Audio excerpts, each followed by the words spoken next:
আল্লাহ তাআলা আজকে রাত্রে সকল মানুষকে ক্ষমা করে দিবেন, তবে দুই শ্রেণীর মানুষ এই ক্ষমা থেকে কি হবে? বঞ্চিত হবে। এক শ্রেণীর মানুষ হইতেছে যারা মুশরিক, আল্লাহ রাব্বুল আলামিনের সাথে যারা কি করে? শিরিক করে। কি করে? শিরিক। শিরিক মানে আল্লাহ তাআলার সমকক্ষ কাউকে কি করা? সাব্যস্ত করা। যে আল্লাহ যেটা করতে পারেন এটা অমুকেও করতে পারে। যেরকম হিন্দুরা বিভিন্ন দেবদেবীকে এরা আল্লাহর মতো ক্ষমতাশীল মনে করে আল্লাহর অস্তিত্বের ক্ষেত্রে আঘাত। শিরিক এমন অপরাধ, কেউ যদি শিরিক করার পরে তওবা করা ছাড়া যদি মৃত্যুবরণ করে, আল্লাহ তাআলা এই অপরাধ কি করবেন না? ক্ষমা করবেন না। সূরা লুকমানের মধ্যে আছে, হযরত লুকমান তার ছেলেকে উপদেশ দিছে কিছু। এর মধ্যে সর্বপ্রথম যে উপদেশটা দিছে, ইয়া বুনাইয়া লা তুশরিক বিল্লাহ, হে প্রিয় বৎস, আল্লাহর সাথে কখনো শরীক করবা না। শরীক, কারণ আল্লাহ এক। শরীক মানে আল্লাহর সমকক্ষ কাউকে যদি সাব্যস্ত করো, তাহলে আল্লাহ তাআলার একত্ববাদ কি থাকে না? ঠিক থাকে না। কারণ আল্লাহর যে অস্তিত্ব, এই অস্তিত্বের মধ্যে কি আসে? আঘাত আসে। কারণ ইন্না শিরকা লা যুলমুন আযীম, কারণ শিরিক করা হইতেছে মহা জুলুম। এই জুলুমটা কার উপরে করা হয়? আল্লাহর উপরে। এই কারণে শিরিক করলে আল্লাহ তাআলা এই অপরাধ কি করে না? ক্ষমা করবে না। 2 নাম্বার, মুশাহিন, হিংসুক, বিদ্বেষ পোষণকারী কে আল্লাহ তাআলা এই রাত্রে ক্ষমা করবেন না। হিংসুক। হিংসুক কারে কয়? আর হিংসা কি জিনিস? একজনের নিয়ামত, আমি খাস বাংলায় বলতেছি, অন্যের ভালো দেখা ওই ভালোটা ধ্বংসের কামনা করা এবং নিজে পাওয়ার কি করা? আশা করা। আল্লাহ, অমুকের ছেলেটা সরকারি চাকরি হয়ে গেল, যদি চাকরিটা চলে যাইতো আর আমার ছেলেটা হইতো। অন্যের নিয়ামত দেখা ওই নিয়ামত ধ্বংসের কামনা করা এবং নিজে ওই নিয়ামত পাওয়ার কি করা? আশা করা। এটার নামই হইতেছে হিংসা। অমুকের ক্ষেত্রে এরকম ফসল হইল, যদি কাডাফিসে এক সেরনা হইতো। অমুকে নতুন গাড়ি কিনা এত ভালো চলতেছে, ফিনতেছে, খাইতেছে, গাড়িটা যদি অ্যাক্সিডেন্ট করে নষ্ট হইতো। আসে না এরকম? অমুকের লোক বিদেশ গেছে, অমুকের ছেলে বিদেশ যদি মরতো। আসে না এরকম? অমুকের মেয়ে বিয়া দিছে এত ভালো জায়গায়, যদি ফিরে আইতো জামাইয়ের ঘর থেকে। এগুলো হইতেছে হিংসা। এগুলা কি? হিংসা। যে অন্যের ভালো দেখা ওটা ধ্বংসের কামনা করা, এমন ব্যক্তিকে আল্লাহ তাআলা কি করেন না? ক্ষমা করেন। এখন প্রশ্ন হইল, হুজুর, তাহলে এই হিংসা দূর করার উপায় কি? হিংসা দূর করার উপায় কি? যার সম্বন্ধে আপনি হিংসা করবেন, বিদ্বেষ পোষণ করবেন, তার সামনে যায় তার প্রশংসা করবেন। তার সামনে করেন, তার আড়ালে করেন, তার প্রশংসা করেন বেশি বেশি। তাহলে ওই ব্যক্তির সম্বন্ধে আপনার মনের মধ্যে হিংসা কি পাইবে না? জায়গা পাইবে না। এছাড়াও আরেক শ্রেণীর লোক আছে, যে শ্রেণীর লোককে আল্লাহ তাআলা আজকে এই রজনীতে কি করেন না? ক্ষমা করেন না। এরা হইল পিতামাতার অবাধ্য সন্তান। আল্লাহ নবী একদিন সাহাবীদেরকে লক্ষ্য করে বলতেছে, ও আমার সাহাবীরা, আলা উনাব্বিউকুম বিআকবারিল কাবাইর, বুখারীর riwayat, যে ও আমার সাহাবীরা, আমি কি তোমাদেরকে বলবো যে সবচাইতে বড় বড় অপরাধ কোনগুলা? ক্বালু নাম ইয়া রাসূলুল্লাহ, সাহাবায়ে কেরাম বলতেছে, আল্লাহর রাসূল বলেন বলেন, অবশ্যই আমরা জানতে চাই যে সবচাইতে বড় অপরাধ কি, সবচাইতে বড় গুনাহ কি? আল্লাহ নবী প্রথমেই বলছেন, নাম্বার আউয়ালে বলছেন যে আল ইশরাকু বিল্লাহ আও উকুল ওয়ালিদাইন। এক নাম্বার হইতেছে আল্লাহর সাথে শরীক করা। 2 নাম্বার পিতামাতার অবাধ্য হওয়া, পিতামাতাকে কষ্ট দেওয়া, ছলে বলে কৌশলে যে কোনো ভাবে। আল্লাহ রাব্বুল আলামিন কোরআনুল কারীমের মধ্যে অনেক জায়গার মধ্যে বলছেন যে আমার ইবাদত করো, ইবাদত করার পরে কি করো? পিতামাতার প্রতি দয়া করো, পিতামাতার সাথে সদাচরণ করো। কারণ আমি আল্লাহ তাআলা প্রকৃতপক্ষে তোমাদেরকে বানাইছি। আল্লাহ তাআলাই তো বানাইছে আমাদেরকে, তাই না? আল্লাহ তাআলাই বানাইছে। এরকম ভাবে পিতামাতাও দুনিয়াতে তোমরা আসার জন্য মাধ্যম কারা?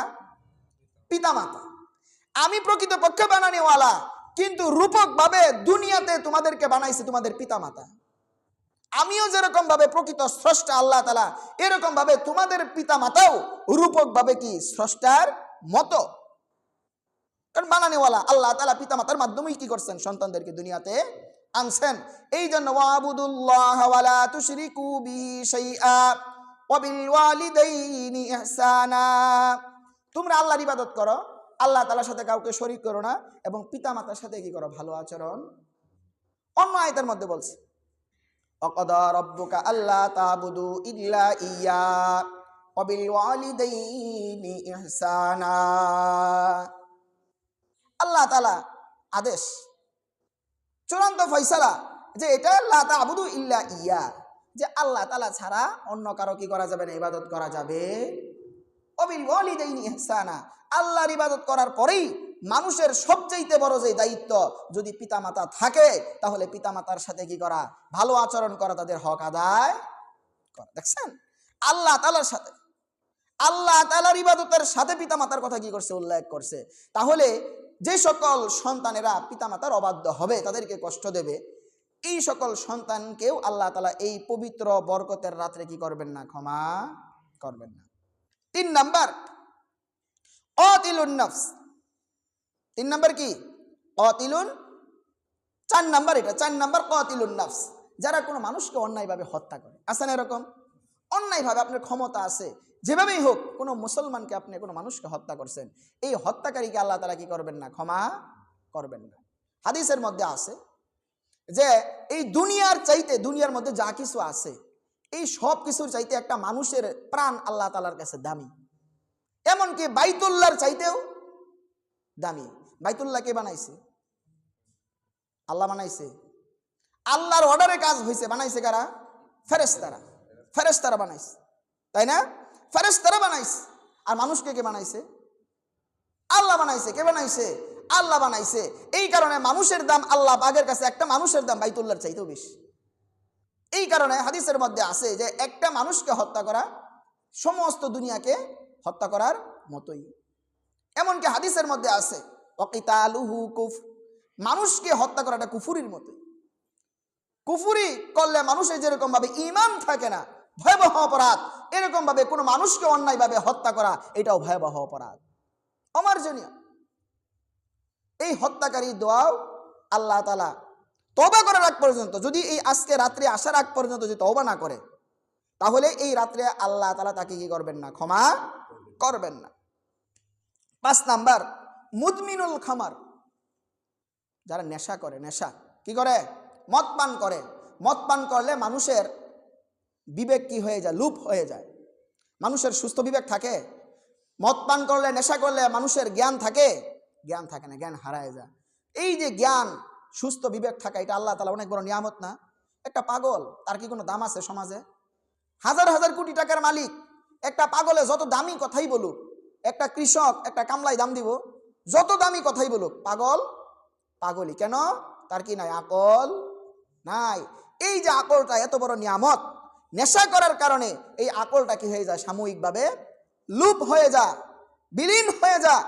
এই কারণে কোনো নেশাখোর যদি এই রাত্র আসার আগে যদি পরিপূর্ণভাবে তওবা না করে, তাহলে আজকে এই রাত্রে আল্লাহ তাআলা তাকে কি করবেন না, ক্ষমা করবেন না, তওবা করার আগ পর্যন্ত। আল্লাহর যে ঘোষণা, আল্লাহ নবী যে বলছেন যে আল্লাহ তাআলা সকলকে ক্ষমা করে দেয়, তাহলে ওই ব্যক্তি এই ক্ষমার কি হবে না, যোগ্য হবে না। 6 নাম্বার মুসবিলুল ইজার, সংক্ষেপে বলতেছি সংক্ষেপে। মুসবিলুল ইজার, কোন পুরুষ যদি টাকনুর নিচে লুঙ্গি, পায়জামা, ধুতি কোনো কিছু যদি পরে টাকনুর নিচে, কিসের নিচে? টাকনুর নিচে, টাকনুর নিচে, টাকনুর নিচে। হাদিসের মধ্যে আছে যে ব্যক্তি ইচ্ছাকৃতভাবে টাকনুর নিচে কোনো কিছু পরবে, পুরুষ, পায়জামা হোক, লুঙ্গি হোক, তাহলে এই জায়গাটা জাহান্নামে যাবে। কোথায়? জাহান্নামে। নাউজুবিল্লাহ বলি। এক কথায়, এখন কেন, কারণটা কি? মুফাসসিরিনে কেরাম, মুহাদ্দিসিনে কেরাম বলেন যে টাকনুর নিচে যারা পায়জামা পরে, লুঙ্গি পরে, এটা অহংকারীদের আলামত। কিসের আলামত? অহংকারীদের আলামত। কারণ লুঙ্গি পায়জামা মাটি দিয়া ঝুইলা ঝুইলা যাইবে, আর নিজের মধ্যে একটা কি বরত্ব একটা ভাব আসবে, এটা অহংকারীদের আলামত। কিসের আলামত? নিষেধ। এটা কি সম্পূর্ণ নিষেধ। আরেকটা কারণ বলছে এটা নিষেধ কেন, এর মধ্যে একটা কারণ, আরেকটা কারণ হইল, আমরা জানি পবিত্রতা এটা ঈমানের অঙ্গ। যখন আপনি টাকনুর নিচে লুঙ্গি থাকবে, পায়জামা থাকবে, প্যান্ট থাকবে, মাটি জমিন স্পর্শ করবে, তাহলে এমনও তো সম্ভাবনা আছে যে নাপাকি আপনার কাপড়ের মধ্যে লাগবে, যার কারণে আপনার কাপড় কি হবে, নাপাক হবে। এই নাপাক নিয়ে যদি আপনি ইবাদত করেন, এই ইবাদত আল্লাহর কাছে গ্রহণযোগ্য হবে হবে না। তাহলে প্রথম কারণ হইতেছে এটা অহংকারীদের আলামত, এই জন্য কি নিষেধ। যে ব্যক্তি কোনো কারণ ছাড়া এমনিতেই কোনো পুরুষ যদি টাকনুর নিচে লুঙ্গি পায়জামা ইত্যাদি রেগুলার যদি ব্যবহার করতেই থাকে, তাহলে এই ব্যক্তিকে আল্লাহ তাআলা এই বরকত রাত্রে কি করবেন না, ক্ষমা করবেন না। আরেক নাম্বার হইতেছে কতিয়ার রহম, আত্মীয়তার সম্পর্ক যে ব্যক্তি কি করে, ছিন্ন করে। আপনি সামর্থ্য আছে, আত্মীয়ের কোনো খোঁজখবর রাখেন না, আপনি ভাই বোনের খোঁজখবর রাখেন না, আপনি ভাতিজা ফুফা ফুফুর খোঁজখবর রাখেন না, খালা খালুর খোঁজখবর রাখেন না, তাহলে আত্মীয়তার সম্পর্ক ছিন্ন করলে আল্লাহ তাআলা ওই ব্যক্তিকেও এই বরকত রাত্রে কি করবেন না, ক্ষমা করবেন। হাদিসের মধ্যে আছে লা ইয়াদখুলুল জান্নাতা কাতি, আল্লাহ নবী বলছেন হাদিসের মধ্যে যে আত্মীয়তার সম্পর্ক ছিন্নকারী জান্নাতের মধ্যে কি করবেন না, প্রবেশ। হাদিসের মধ্যে এটাও আছে সিলমান কাতাক, যে ব্যক্তি তোমার সাথে সম্পর্ক নষ্ট করে তুমি তার সাথে সম্পর্ক স্থাপন করো।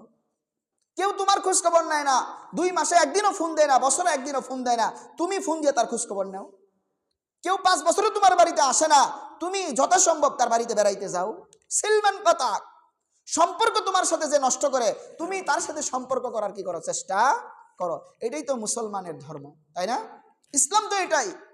কেউ তোমার ক্ষতি করবে, তুমি তার কি করবা, উপকার করার চেষ্টা করবা।